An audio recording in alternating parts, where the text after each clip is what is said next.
जय जगन्नाथ। श्रीमद् भगवद गीता चतुर्थ अध्याय श्लोक संख्या 32।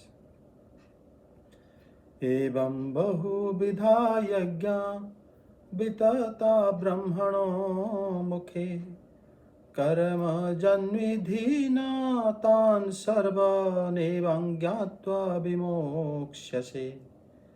एवं बहुविधा यज्ञा वितता ब्रह्मणो मुखे कर्म जन्विधि तान् सर्वानेवं ज्ञात्वा विमोक्ष्यसे।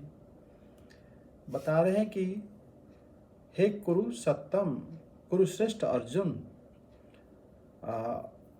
अयज्ञ को तो यह मनुष्य लोक भी प्राप्त नहीं होता, फिर परलोक तो प्राप्त कैसे हो सकता। ये मतलब 31 श्लोक। आज का श्लोक का जो अनुवाद है वो है कि भगवान बता रहे हैं इस प्रकार वेद के द्वारा अनेक प्रकार के यज्ञों का विस्तार हुआ है। भगवान बताएं कि ऐसे ही वेद में अनेक प्रकार के यज्ञ का विस्तार हुआ है। उन सबको तुम कर्म जनित जानो, ऐसा जानकर मुक्त हो जाओगे।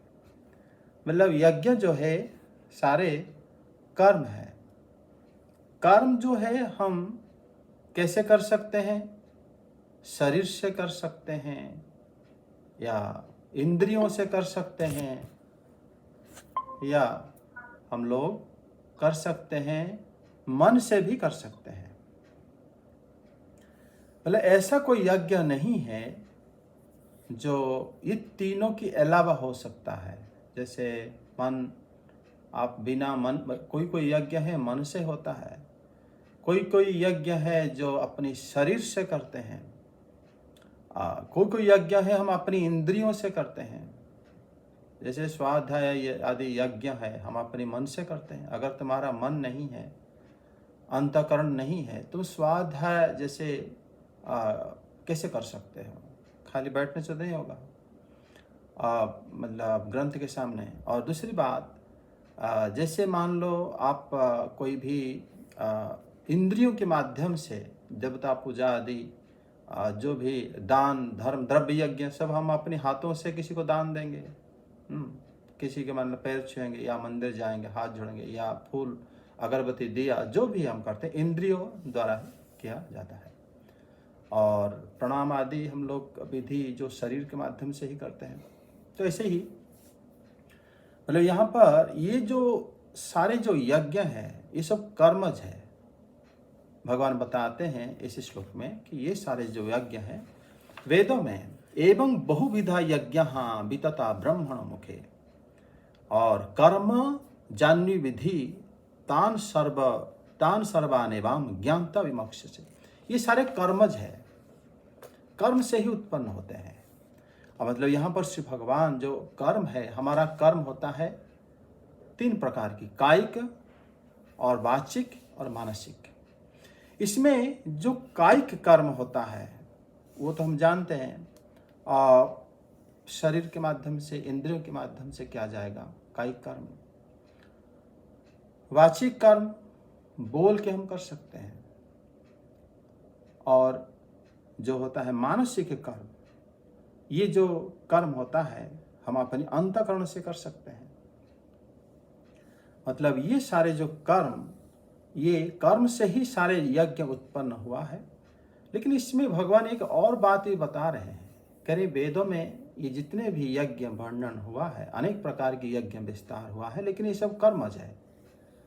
मतलब ये आत्मज नहीं है, आत्मा की कर्म ये नहीं है, आत्मा की यज्ञ ये नहीं है, लेकिन कर्म यज्ञ है। कर्म होता है मतलब इसमें आत्मा अलग रहता है साक्षी रूप में, शरीर में जान आ जाता है एवं इंद्रिय आदि क्रियाशील हो जाते हैं, और अंतःकरण मन बुद्धि चेतना अहंकार ये भी सब हमारा उस आत्मा से ही शक्ति प्राप्त होते हैं। जैसे हमारा तृतीय स्कंद भागवतम में जब भगवान कपिल जब अपनी माता को शिक्षा देते हैं तभी भी बताते हैं कि जो ज्ञानी, जो मेरे शरण में जो भक्त आता है वो जान पाता है कि प्रकृति जो है शक्तिहीन है, प्रकृति का कोई शक्ति नहीं है। प्रकृति हमसे शक्ति लेके वो क्रियाशील होता है।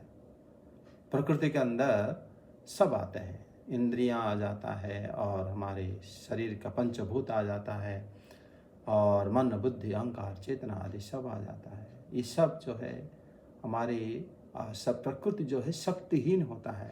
तो यहाँ पर श्री भगवान बताते हैं ये सारे सारे यज्ञ कर्मज है। और ये आत्मा का जो, क्योंकि आत्मा तो निर्व्यापार है, वो आत्मा कभी भी किसी भी प्रकार के व्यापार नहीं करता, कोई भी प्रकार की कार्य आत्मा नहीं करता। और आत्मा जो है निर्व्यापार है एवं उदासीन भी है, किसी से आसक्त भी नहीं हो पाता। लेकिन इंद्रियां आदि जैसे ही हमारा शरीर में हम शरीर को अपने मानने लगे और प्रकृति में हम शांत हो गए कि ये हमें अच्छे लगने लगे, फिर हम इसी शरीर से और ये प्रकृति और ये सारे गुणों को हम अपना कर उसी के अंदर वास करके हम उसी में शांति ढूंढ रहे हैं। लेकिन आप देखोगे भगवान कपिल की शिक्षा में, वहाँ पर भी भगवान बताते हैं कि ईश्वर जो पुरुष जीव को भी कहा जाता है, ईश्वर को भी कहा जाता है, लेकिन जीव क्या करता है, वहाँ पर प्रकृति जब प्रकृति को अपना मानता है, जबकि प्रकृति शक्तिहीन है। लेकिन पुरुष जो हमारे भगवान या ईश्वर प्रकृति को अपना नहीं मानते, प्रकृति को जीव अपना मानता है और वहाँ पर रहकर सुख को ढूंढने की प्रयास करता है। तो ऐसे इसीलिए हमारा सृष्टि आदि होता है।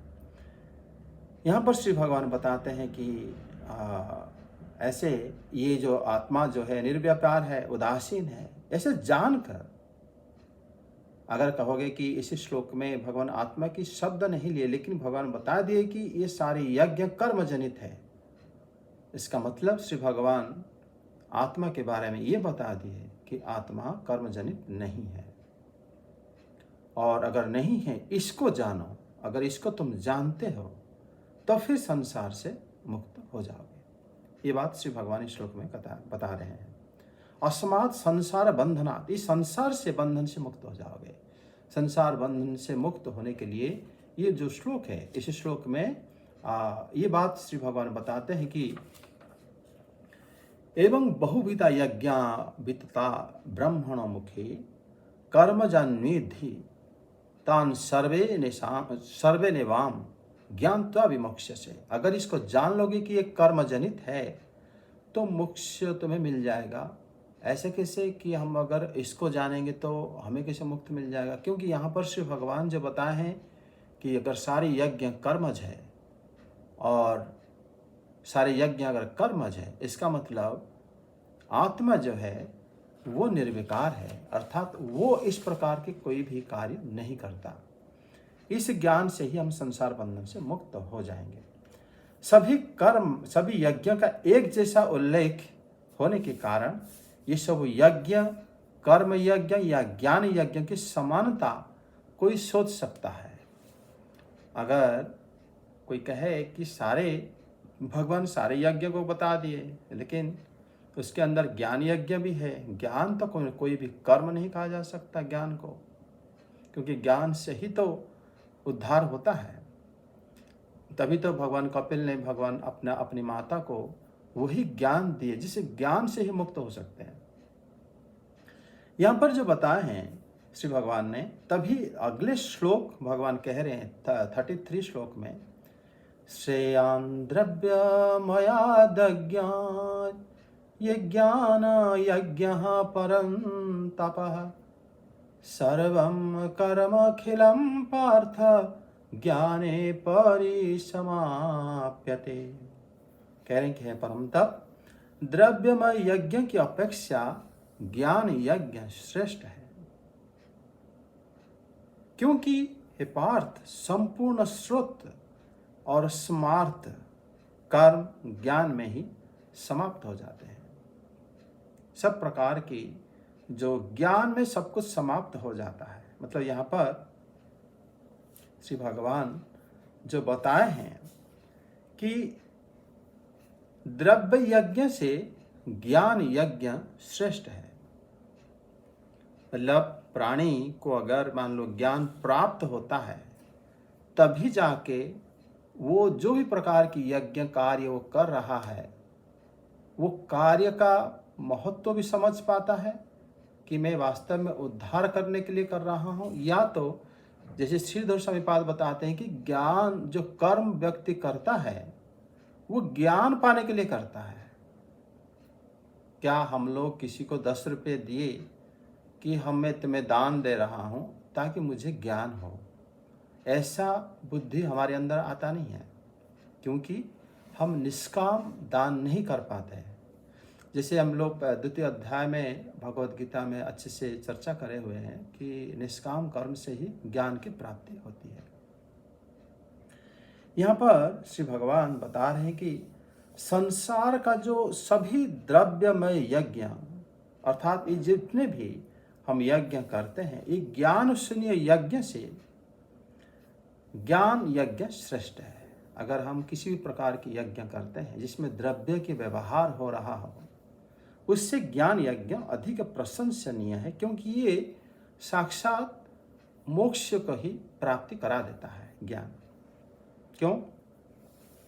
क्योंकि यहाँ पर श्री भगवान बता रहे हैं कि सर्वम कर्म खिलम पार्थ ज्ञाने परिसमाप्यते, सब परिसमाप्यते, सभी मतलब यहाँ पर सर्वम शब्द से पशु सोम चयन यज्ञ श्रोत कर्म अखिलम सब प्रकार की सभी प्रकार की उपासना आदि जितना भी कर्म है, अगर हम अर्चना कर रहे हैं या हम कहीं पर मंदिर में अर्चना, हालांकि भक्ति योग जब आएगा फिर सारे कर्म भक्ति में जुड़ जाता है, फिर अलग होता है तरह उसकी अर्थ। लेकिन यहाँ पर कर्म के ऊपर कहा जा रहा है कि कर्म से हम किस प्रकार के ज्ञान श्रेष्ठ है, यह बात इसी अध्याय में या इसी श्लोक में श्री भगवान बता रहे हैं।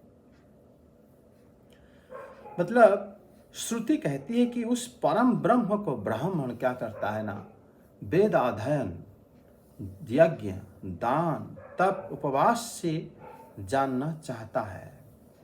मतलब बृहदारण्यक उपनिषद में ये बात बताया जाता है कि तमेतं वेदानो वचनेन ब्रह्मणा विदिशन्ति यज्ञेन दानेन तप अनुशाकेन इति धर्मेण पापमुद्यति। ये जो श्रुति में कहा गया है कि ब्राह्मण क्या करता है ना, वेद अध्ययन करता है, यज्ञ करता है, दान देता है, तपस्या करता है, उपवास करता है। हाँ, जैसे आज एकादशी है उसी प्रकार वो धर्म और आदि करता है, पाप से दूर रहता है। ये सब करता क्यों है? क्योंकि वो उस ब्रह्म को जानना चाहता है। मतलब ऐसे जो ज्ञान की प्राप्ति में जब कोई भी उपाय अगर है तो वो उपाय से ही सर्व सिद्धि होता है, ऐसा श्री भगवान इस श्लोक में कह रहे हैं। क्योंकि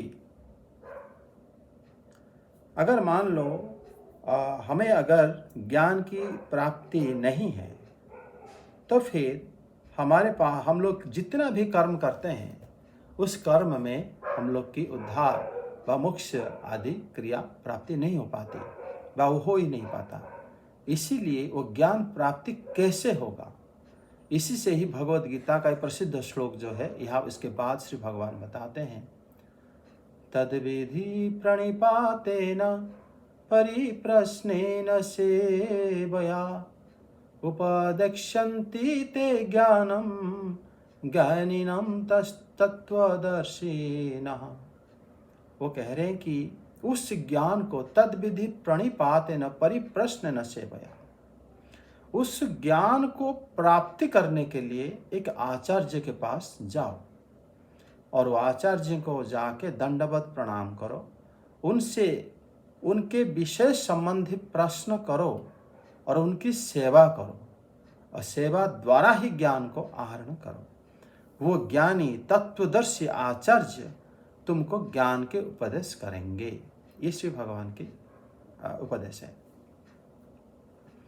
मतलब यहाँ पर श्री भगवान यहाँ पर जो बताए हैं कि आचार्यों को पास जाकर प्रणिपात करो, उनको प्रणाम करो। प्रणाम तो हम सबको कर लेते हैं, कहीं भी जाते हैं तो प्रणाम कर लेते हैं, ये कोई बड़ी कार्य भी नहीं है। लेकिन भगवान ने प्रणिपात बोले हैं।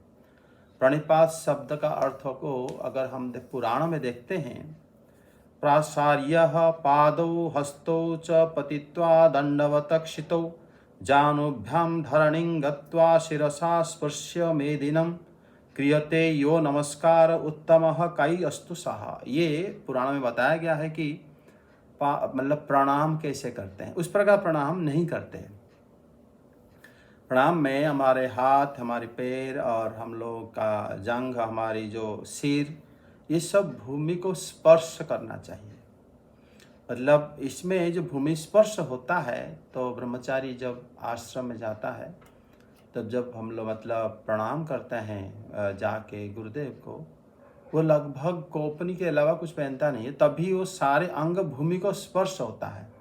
और अगर हम कपड़े वगैरह सब पहन के और हम लोग ताकि ये कर लेते हैं कि पहले जो झाड़ के साफ कर देते हैं, वहाँ पर एक कपड़ा डाल देते हैं, उसके ऊपर हम प्रणाम कर लेते हैं। तो इस प्रकार प्रणाम जो अभी कभी कभी जो होता है साष्टांग दंडवत प्रणाम, वो भी शास्त्र सम्मत नहीं है।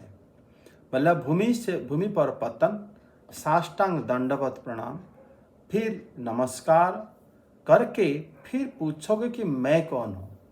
गुरुदेव जब पूछेंगे पहले तुम पूछोगे कि मैं कौन हूँ, मतलब मेरा परिचय क्या है, ये श्री गुरुदेव बताएंगे। और मैं किस प्रकार यहाँ आया आपके पास, या मैं किस प्रकार संसार को आया, ये सारे प्रश्न गुरुदेव को पूछना चाहिए। मैं किस उपाय से मुक्त हो सकता हूँ। मतलब यहाँ आने के, आपके पास आने के पीछे भी बहुत पुण्य कर्म या करा होगा संसार, मतलब कितने जन्मों से। फिर दूसरी बात, मैं संसार को क्यों आया, कैसे आया, मेरा परिचय क्या है। क्योंकि मैं जो शरीर जिस पिता माता से प्राप्त हुआ है, वो तो हर जन्म में मुझे शरीर प्राप्त होता है।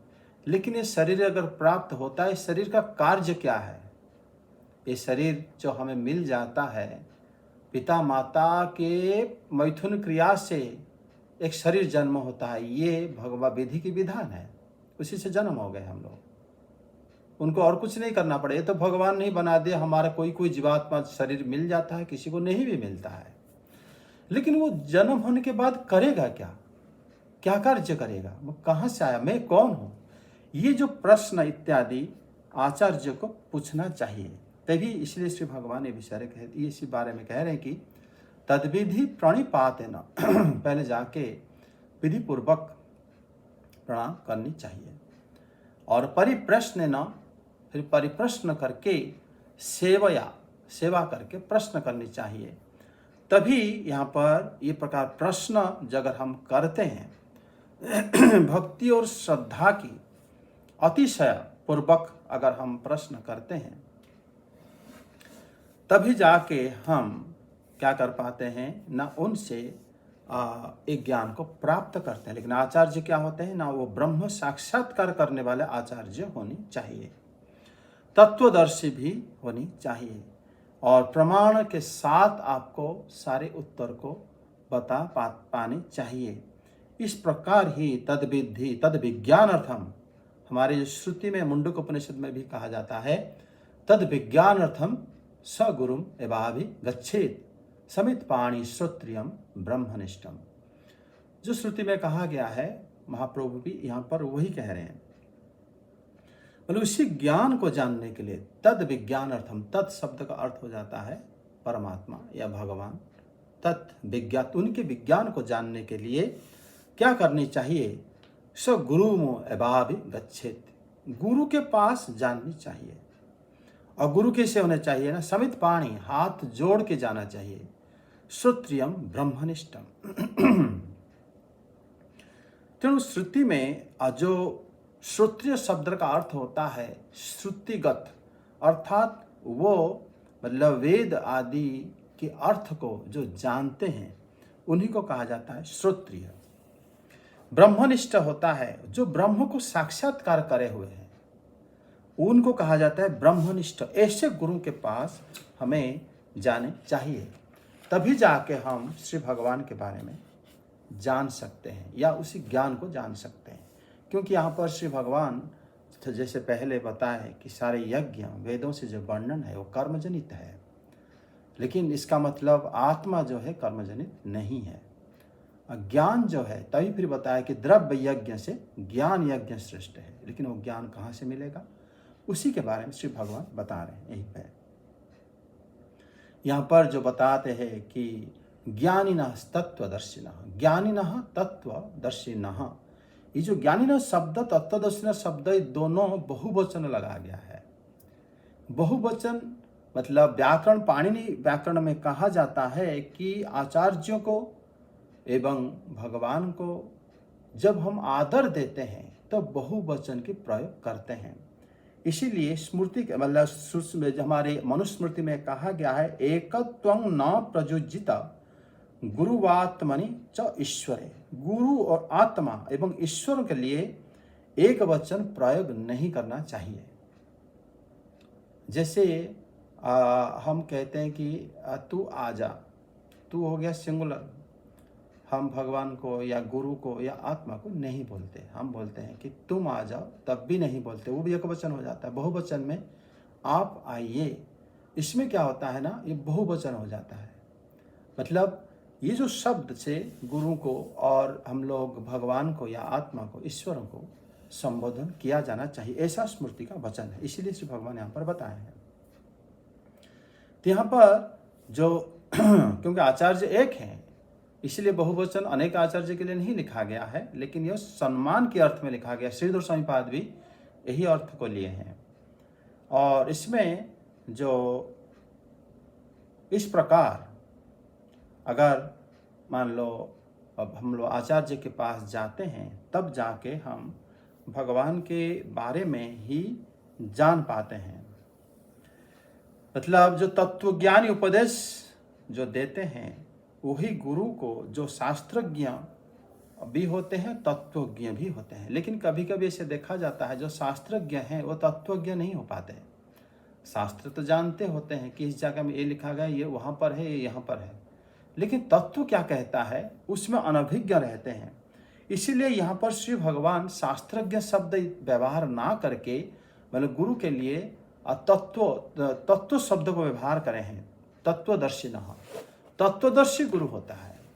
मतलब यहाँ पर इसलिए भगवान यहाँ पर ब्रह्मवेत्ता आचार्यों के लिए उन्होंने श्रोत्रियम ब्रह्मनिष्ठम एवं बताया गया है तत्वदर्शिनः। वो तत्वदर्शी, तत्व को तत्व अर्थ हो गए भगवान स्वयं। वदन्ति तत्व विदस्तत्वम यज्ञानम अद्वयम ब्रह्मेति परमात्मेति भगवान इति शब्दते। श्रीमद् भागवतम में है मतलब श्री ब्रह्म या श्री परमात्मा या श्री भगवान, ब्रह्म हो गया व्यापक तत्व एवं परमात्मा तत्व एवं जीव तत्व एक दूसरे के कह सकते हो परिपूरक है। जहाँ पर परमात्मा है, जहाँ जीव है, वहीं पर परमात्मा तत्व को समझा जा सकता है। वो भी भगवत तत्व है और प्लस श्री भगवान की तत्व को जानने से ही हम लोग का उद्धार होता है, या तत्व को जानने से ही हम भगवत विज्ञान को ही समझ पाते हैं और उसी से ही हम लोग का इस संसार से फिर मतलब पार लग जाता है। बिना तत्व के हम नहीं कर पाते। तो यही बात इसी श्लोक में आज हम रखते हैं। अगर आप लोग का कोई प्रश्न है तो उसमें चर्चा कर सकते हो।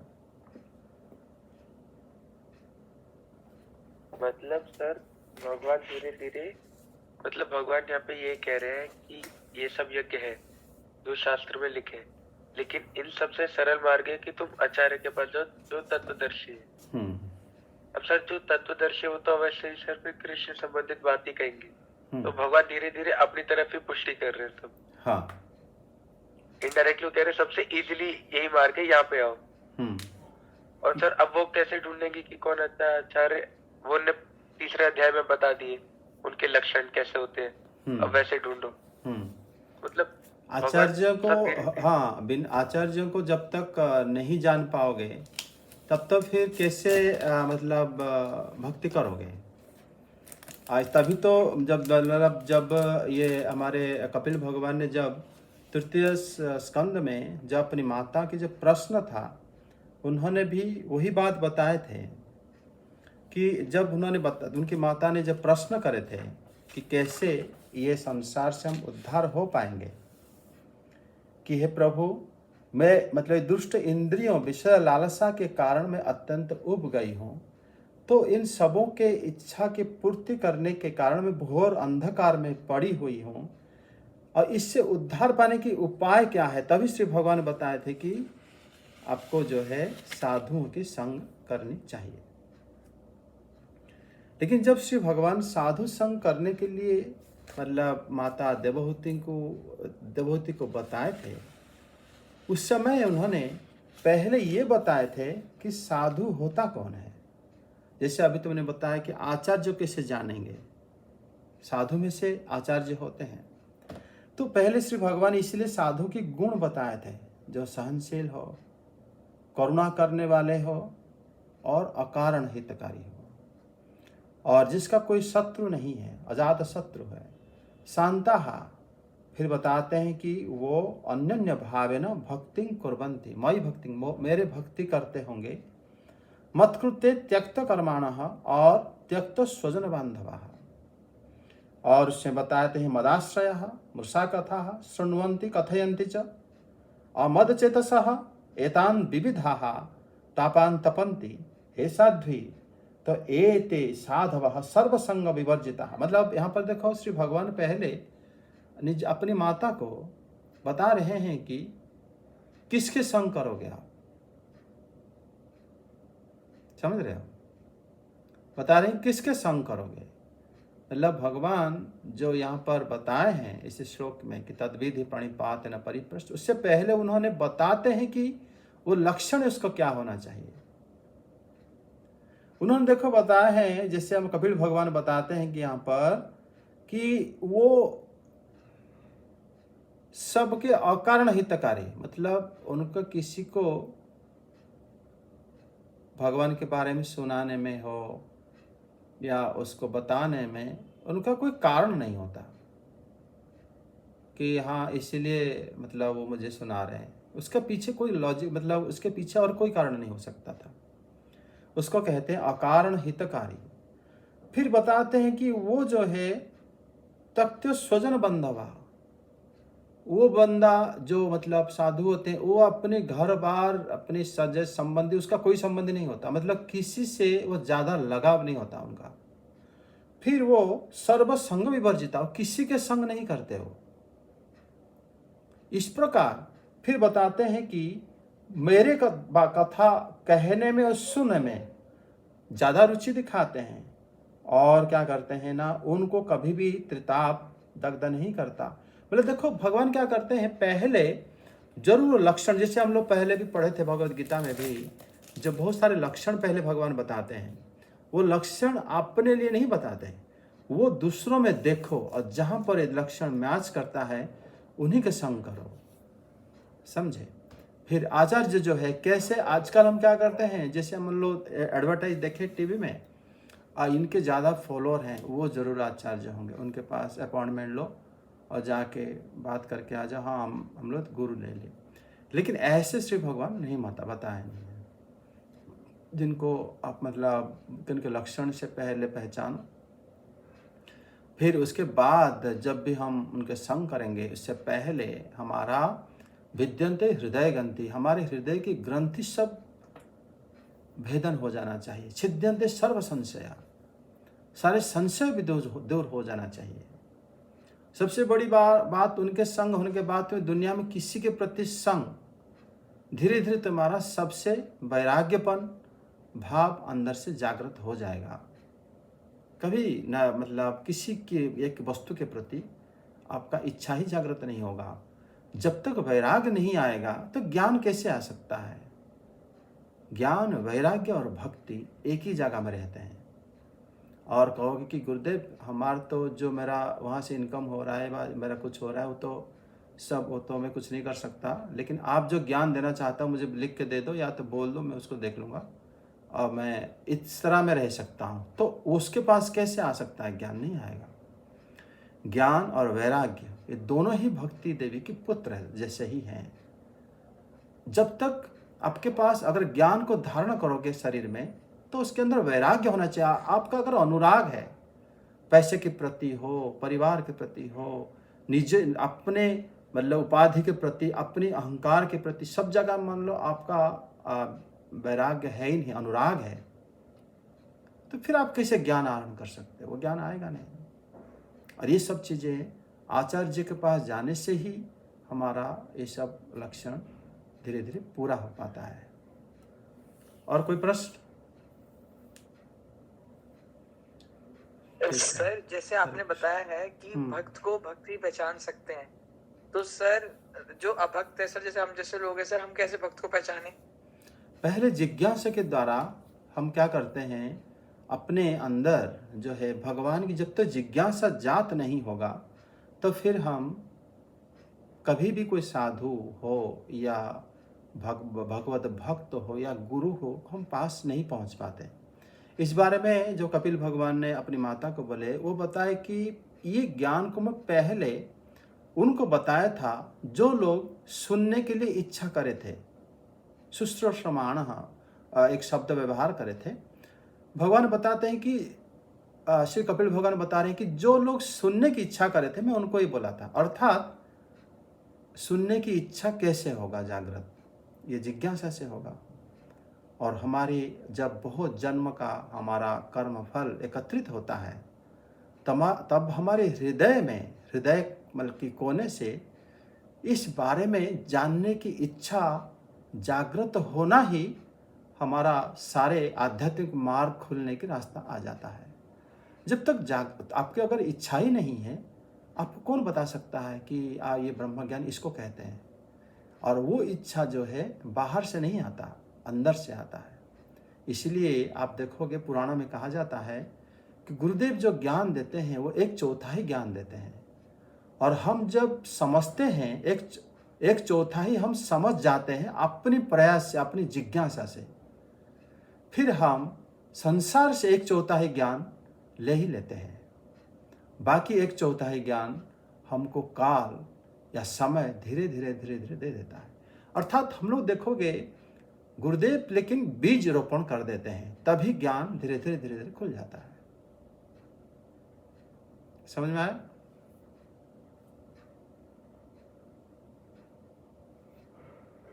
सर क्वेश्चन था बस सर, महाप्रभु की लीला सर कौन से उससे शुरू होती है सर? कौन सी? चैतन्य चरितामृत में सर महाप्रभु की मेन लीला है, उनका बर्थ एंड ऑल सब। हाँ, वो तो अभी इससे बाल्यकांड अभी शुरू हो जाएगा। उसके लिए समय थोड़ा निकाल के उसको करेंगे। अविनाश, क्वेश्चन क्लियर हो गया? जी सर। ओके। जी सर। हरे कृष्ण, जय जगन्नाथ। हरे कृष्ण।